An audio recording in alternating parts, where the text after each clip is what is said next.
Once again, good evening, everyone. I want to thank you guys.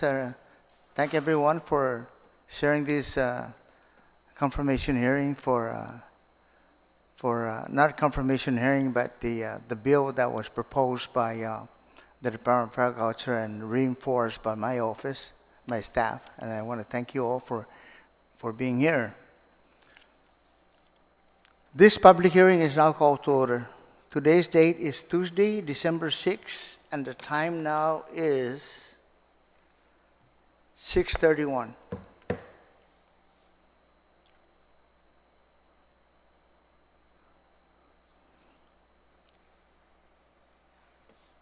The Committee on Public Safety, Emergency Response, Military and Veterans Affairs, Marriage Council of Guam, Public Transit is conducting a public hearing today for Bill number 322-36 EOR. And for the records, and in conformance with Section 8107, Chapter 8, Title 5, GCA, the first public hearing notice was sent out on Tuesday, November 29, 2022, to adhere to the 5 working days requirement, and the second public hearing adhering to the 48 hours notice was sent out on Friday, December 2nd, 2022, and in addition to this, all notices were sent out to the media and posted on the Guam Legislature's website. Ladies and gentlemen, Bill number 322-36OR, introduced by myself, is an act to amend Article 1 of Chapter 63, Title 5, Guam Code Annotated, and Section 60107 of Chapter 60, Title 5, Guam Code Annotated, and Section 12308 of Chapter 12 of Article 3, Division 2, Title 9 of the Guam Administrative Rules and Regulations relative to the game and fish regulation protecting our marine preserves, and standardizing penalties for violation of game and fish status and the adjudication process thereof. And I would like to thank Senator Joanne Brown for joining us this evening, and I would like her to start with the question. But before I do that, I would like to just read some of the write-ups that I did regarding this particular bill. I introduced Bill 322-36OR for the Comprehensive Fish and Game Regulations reform to preserve stability and food security now and in the future. The bill represents 2-year collaboration with the Conservation Office of the Department of Agriculture to reform the fish and game regulation to better enforce existing status by reclassifying certain violation as a citation and reclassifying certain other violation as felonies. For example, the bill would change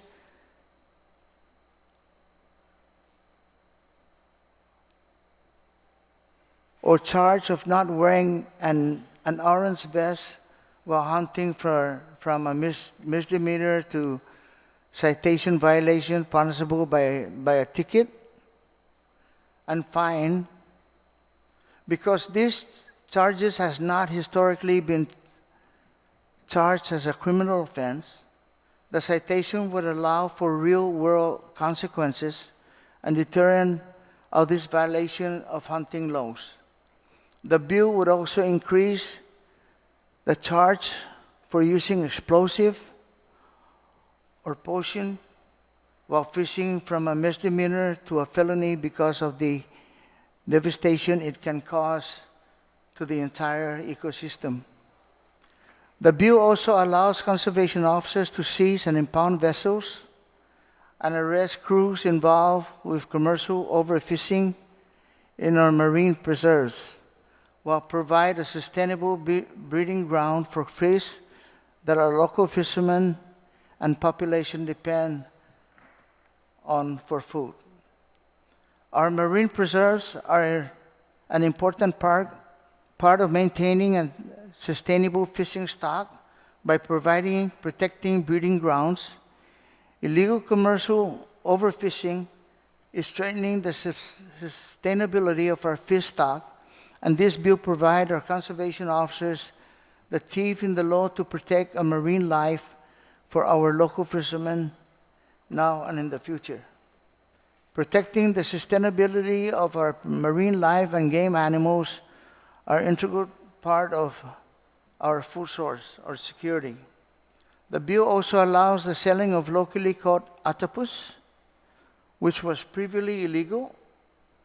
It places limits on the harvesting of sea cucumbers from 100 per person per day to 5 per person per day. Sea cucumbers used to be plentiful off the shores of Guam, and now they are more sparse as they are being commercially harvested towards an endangered status. And I want to thank Mr. Rigado. I think you're the officer in charge of the conservation section in the Department of Agriculture.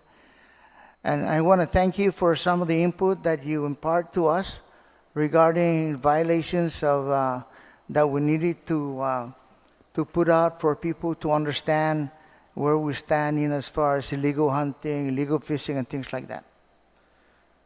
So with that, maybe I'll allow our Senator Brown to ask the questions before I allow Lieutenant Rigardo to speak on his behalf. Mr. Chairman, I think it might be helpful to facilitate the hearing. Maybe if we have them provide their testimony, and then from there we can We can do or that. provide questions. I think that would help facilitate the discussion. So, Christine, do you want to start off first? Hafiday, thank you, senators, for hearing us today. It's an honor. I'm going to read Chelsea Munya-Breck, who is her testimony. She is the director of the Guam Department of Agriculture. I am the acting director while she is off island, Christine Camacho-Farron. My day job is Forestry Division Chief. So I'll begin. Thank you for the opportunity to provide testimony on Bill number 322-36 COR. The responsibility of a conservation officer is to safeguard Guam's natural resources. During their daily patrols, they devote time and effort to the enforcement of natural resource laws and in order to deter crime. They must remain vigilant, but also engage in public outreach and education as much as is possible and when feasible.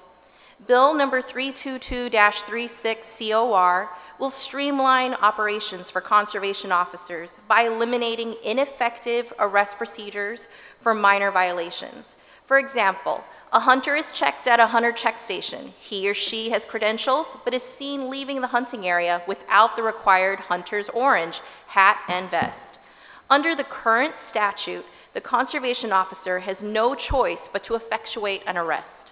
During the post-arrest process, it will take no fewer than 3 conservation officers between 2 to 10 hours to process the arrest record, which includes evidence handling. The process then continues with Guam Police Department detention officers processing the arrest and the Attorney General's office moving forward with criminal and civil prosecution. The entire arrest for not wearing proper colored hat and vest potentially results in dozens of government days and several dozen man-hours. To streamline this process and increase the efficacy of government operations, the Guam Department of Agriculture supports Bill number 322-36 COR, though after careful review, the department would like to suggest the following changes. If you will, page 14, line 9.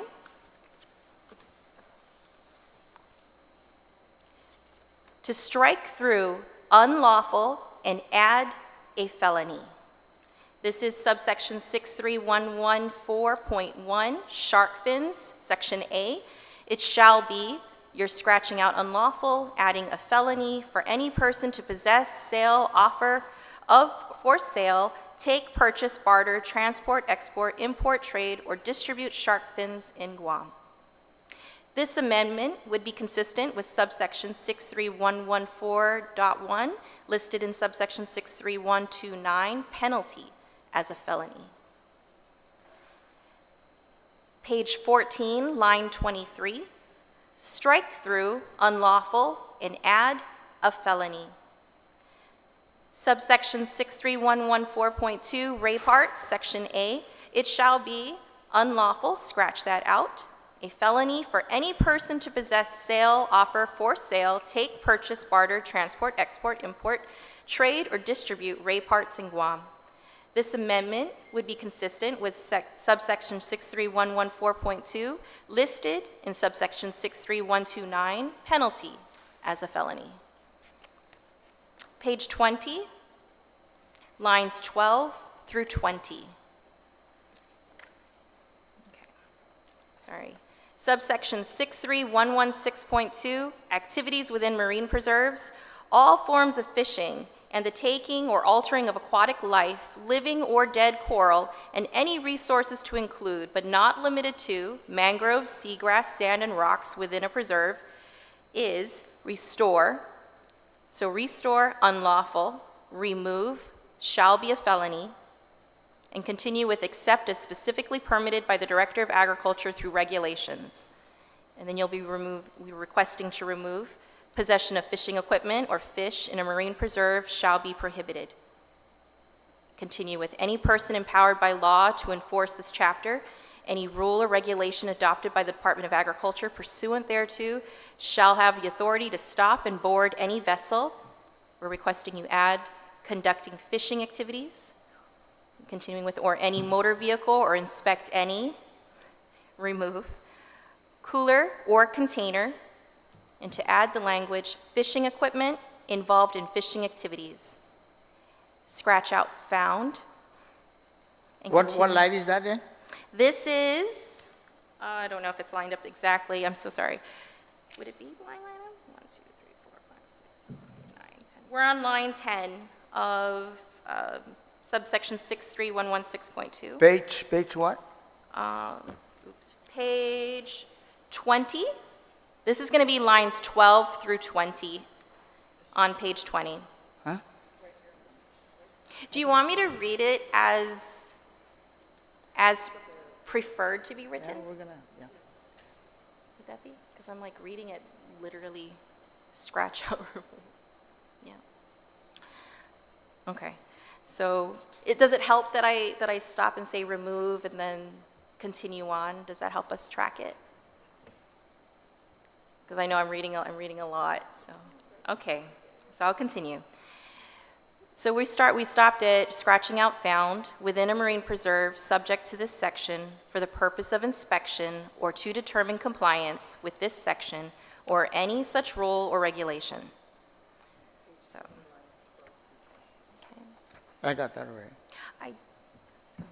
So these suggested amendments would allow the conservation officers to cite anyone who is taking anything listed in the section out of the preserve, but will also protect those who traverse the preserve but are not conducting any fishing activity.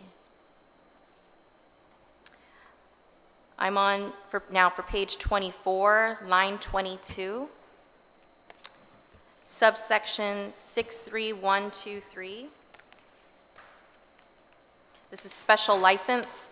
The director may issue free of charge to any qualified person a license to take and transport fish or game at any time for scientific or educational purposes. Such a license shall be valid at the discretion of the director and shall show upon its face the period of its validity. We're requesting that you add, it shall be unlawful for any person to violate the conditions of any license issued under the provisions of this section. Okay.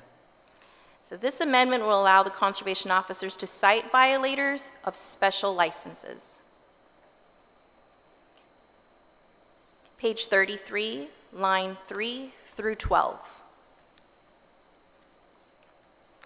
We're requesting to remove from the bill that entire section, section 3, chapter 12, division 2, title 9, subsection 12308. So we're requesting the whole section. Would you like me to read that section? With this section being in the Guam Administrative Rules and Regulations, DOAG asks that this language be removed from the bill to allow the agency to take this through the AAA process. In conclusion, the implementation of the citation program is consistent with the department's mission of managing and sustaining all of Guam's natural resources and will contribute significantly to that goal.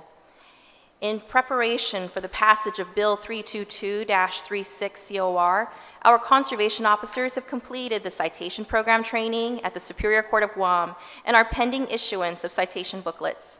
The Division of Aquatic and Wildlife Resources has also started working on the citation fee schedule.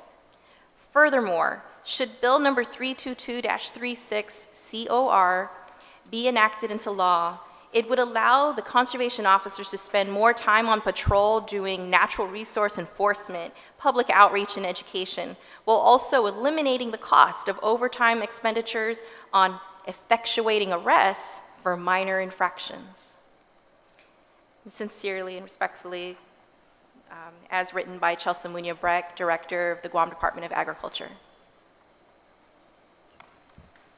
You know, one of the reasons why that we had to initiate a bill on something like this because of the, and I'm glad that we have the issuance of citation here because, as a matter of fact, if I can recall back then when we had our hearing, it takes like 3 to 4 hours for one arrestee to be processed for so long, and I'm just glad that with the citation, it just at the arrest site or whatever, the citation is issued and then it's referred to the traffic court or whatever. So thank you, Lieutenant, for giving us that, and hopefully we can, with the limited number of people that you have, you can maybe cover more areas and maybe spend more time and concentrating on areas that you feel that needs to be protected. And I want to thank you. Lieutenant, do you have anything to say about the bill? Yes, Bettis, good evening. Senator Terlaje, Senator Brown. Lieutenant Regadio, the officer in charge of law enforcement section for the Guam Conservation Officers. I am very, very much so in support of this bill. It's been a long time coming. In fact, Senator Brown, you started it in 2001, right? That's how long ago. I won't say anything in between as far as the leadership and management in between, but again, I would like to thank Senator Terlaje and his staff for giving me the opportunity to bring this up to the forefront. Again, it's basic. It's just common sense and basic, and it is about streamlining. It has nothing to do about getting funding or anything like that. It is cumbersome. It's very tedious because, for example, that was laid out in the example with the director's write-up. A hunter comes out with all the credentials, and he's missing maybe his orange hat. That violation is arrestable as it stands right now. If I decide to arrest him, then it'll take me 2 to 3 officers for that one violation to take him to the department, do all the arrest record processing. After we're done with that, then we take him to the detention center. Then that's another entity again. Then from there, right, he's booked and released. And then after the arrest report is done, then we send it up to the Attorney General's office, and then there goes the quagmire again, right? Because majority of our natural resource arrests and violations, right? Again, nothing against the Attorney General's office. I know they're very busy, but they just don't do anything. It's not a priority for them, and it's totally understood, right? Prior, they used to do it. We used to have a lot of civil prosecution, but now because of whatever the issue is, there's just none.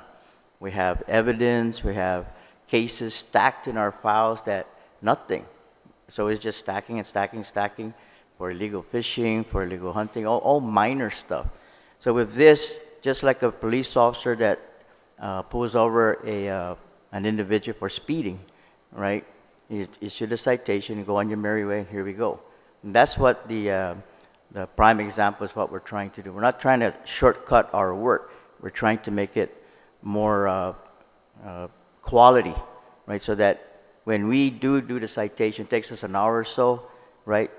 Depending, and then they're on their merry way, and then we can continue with our regular patrols. And that's my main focus there, is that one, we are able to be out there more vigilant, more exposed, right? We can do our more important work, like with the wildfire burning and all that kind of, we can concentrate, right? With the illegal fishing at night, which is where they really reap the marine preserves, and so on and so forth. But right now, just for example, just last week, right, we had a couple of illegal fishermen. Again, it took us, 10 to 14 hours just to process that one arrest.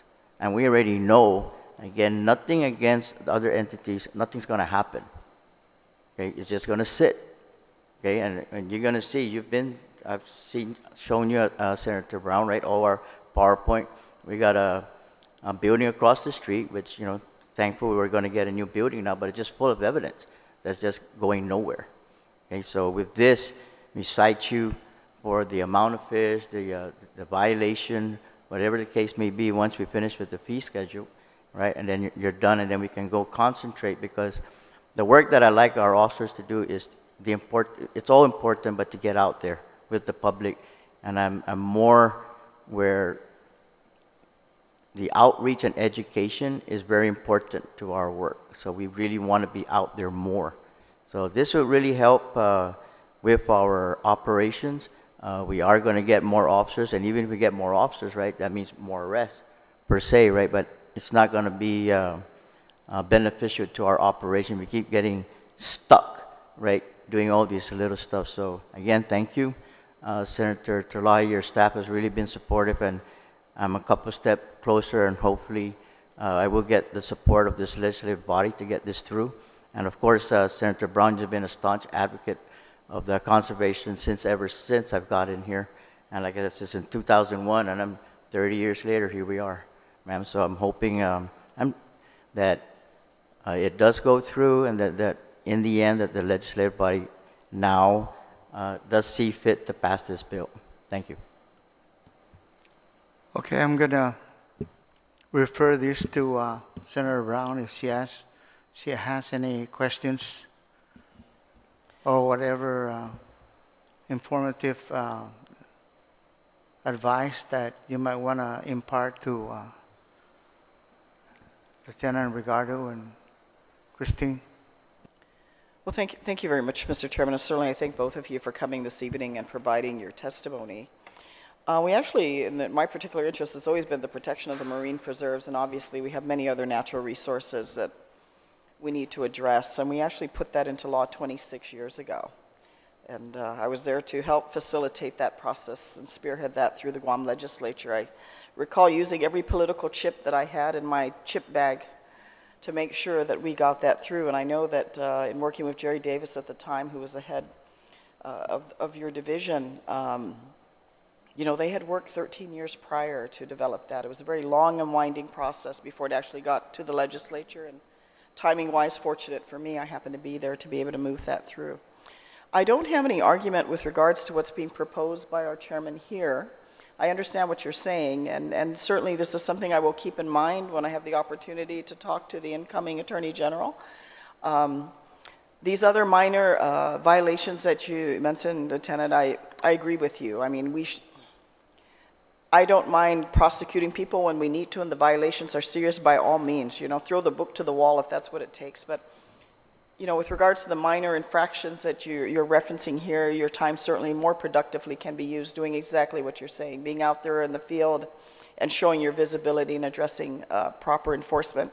And at the same time, we have a penalty. There's a financial penalty.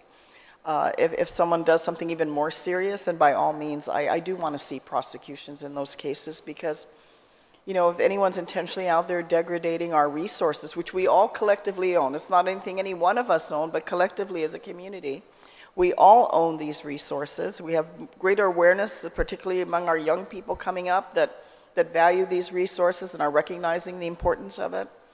But at the same time, we want to make sure to deter, hopefully, abuse, that there's consequence. And I've always a very simple process, you do the crime, you pay the time, right, Mr. Chair? I kind of look at it that way.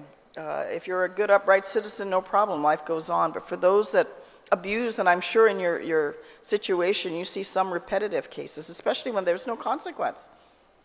If it's a serious violation, because if our Attorney General's office is not pursuing it, then it goes nowhere, and that just sends the wrong message out to our community, because this to me is also an offense against our resources. And as we discussed, even some of the crime-related activities that in our community, including the drug problem, can be traced back and related to people that are doing illegal activity, illegal hunting, taking these natural resources, converting them into cash, and then, you know, the sky's the limit of where they can go with that cash in hand.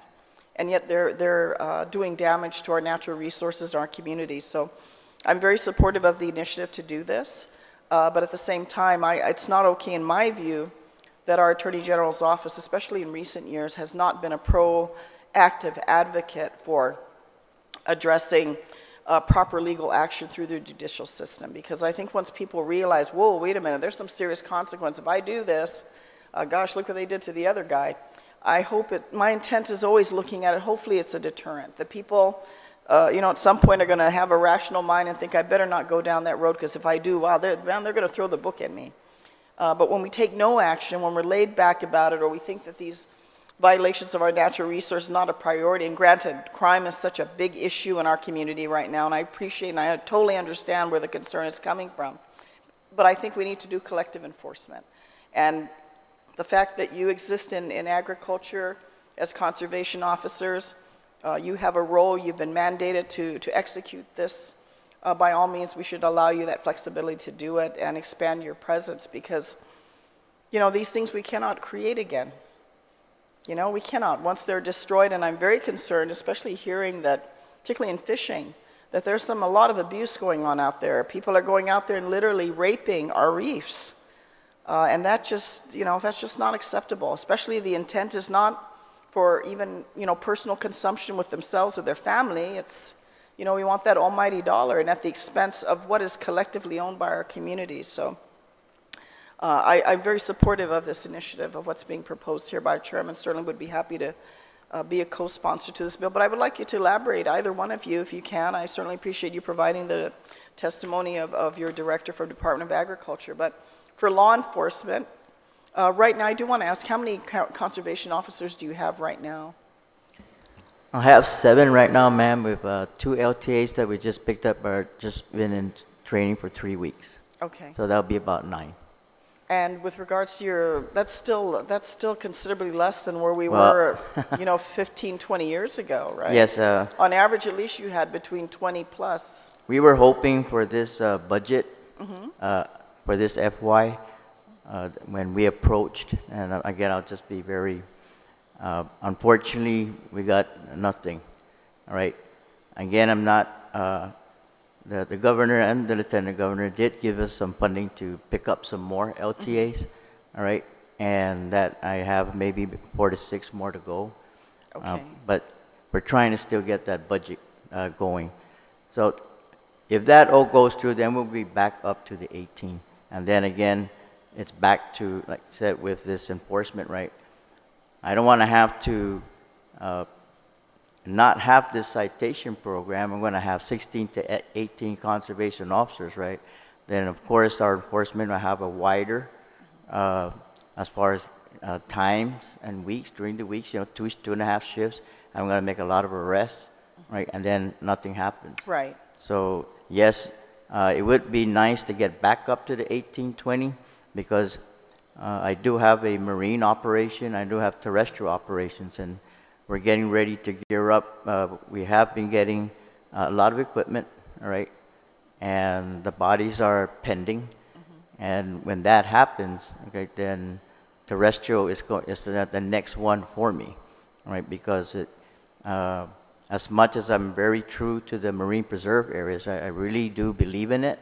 I've seen it in this 20 years. It did make a difference, okay? And I do not like it, like you say, when they rape our resources out there, and then it is being stressed, right? I'm not going to go anymore about population and demographics and everything, but it is being stressed.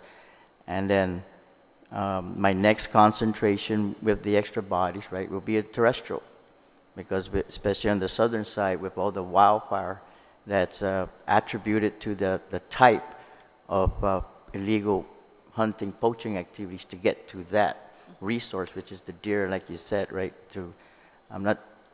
It's just whether it's commercialized, it's just to get money in their hands, right? And just regular, they are going to get for the table and everything, but the practice is very detrimental to our natural resource. And I'll just say here, I got some time to say it. When I started this job way back, I loved going into Babula in the Dandan area just to, when we were doing recon, and it was beautiful, right? The canopy, the jungle canopy was just beautiful. It's just the way Guam should be. Fast forward 20, 25 years with all the burning and everything, all you see is a Sakati landscape, right? And then one big tree, mango tree, sunset, just trying to survive. Yeah. So that's one of the things, and that's a hard enforcement thing for us to get to as far as on the terrestrial side. So yes, every little bit's going to help, and this citation program is going to help where I can concentrate my officers where the important natural resource, natural enforcement time that we need to be is we're there, right? Instead of having to go and, okay, you got one skipjack, right, that you're not supposed to take, and I got to arrest you and go take 16 hours with 3 guys. I got, here's your ticket, go pay it, or else, right, you get a warrant for arrest, you don't pay for it. So, yes. Well, it's sad to hear that. It's been many years since I've been to Babula, but I remember the time when literally you're talking about the coverage that was there. You're literally, that's one area on Guam where it was almost nothing but a forest of mango trees down in Babula. Yes, it was very beautiful. I remember that. It's very sad to hear now that I understand what you're saying, just because of the abuse, or they're doing, they want to do hunting and that's their fastest way. Well, let's set the place on fire and look at the destruction. So I'm very supportive of the work that you do, as you've mentioned. I've always been supportive of the work that conservation does, and often you guys are ignored, and yet, when law enforcement needs your help, they're calling you, and you're there to help them with what they need to do. But again, you have a very important mission, and because you are such a small division, there's no reason we can't put more resources. I know you and I have discussed your equipment. You have grants and other things to help you get the equipment and what you need to do, but it's the bodies that you need, and we would love to see more young people coming in that look at conservation, becoming a conservation officer as an actual career, that it's something that they can invest themselves in and make a good career out of it, and do a lot of good work to protect our resources in our community. So I certainly in the upcoming legislature will continue to be an advocate for the work that you do. And like I said, I see the benefit of putting this process in place so that it frees you, and yet there's consequence. And I'll also make the commitment, like I said, when I do have the opportunity to sit down with the incoming Attorney General Douglas Moyland. I'm very happy to hear that he is going to reinstitute the Government Corruption Division. But at the same time, I certainly will talk to him to make sure that on the more serious environmental violations, that action is taken by the Attorney General's office to set that public example that if you do damage our natural resources and abuse it, there's going to be a consequence to that. And I definitely think that's how the scales of justice should work. So I will be also, you have my commitment that I will have that discussion and work with him. If there's anything we need to do to facilitate that on our end to assist him, we'd be happy to do that. So thank you. Thank you, Mr. Chair, and thank you to both of you coming this evening and providing. I just want to add, I want to ask Christine, the ladies' salary increase for the police officers, the correction officers, the fire personnel, are the conservation officers included on that raise? Yes, we are. Sorry. So you're familiar with Bill 340? That's the retirement bill that I just initiated.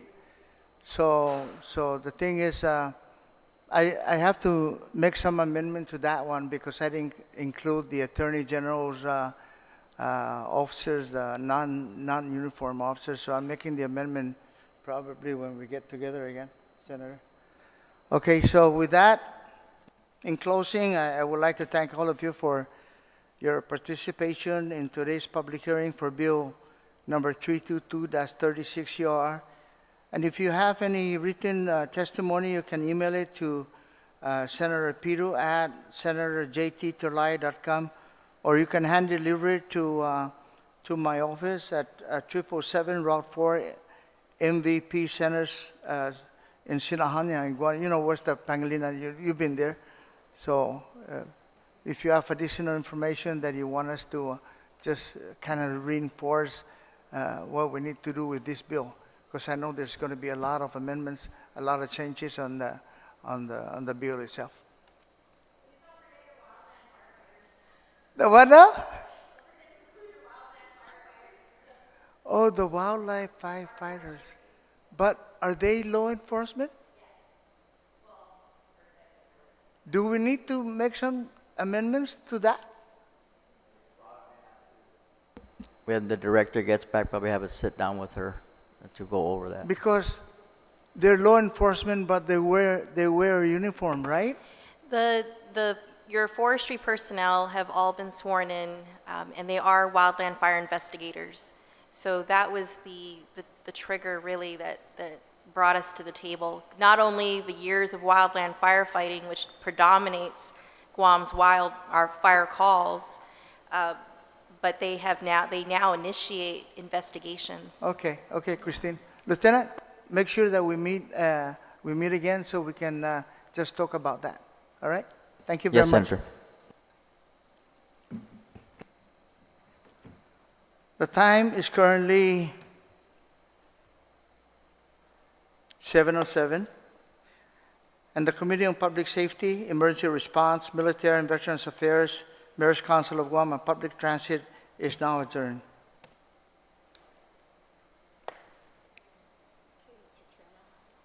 Thank you very much, Senator. As you know, don't forget, you're still my favorite senator.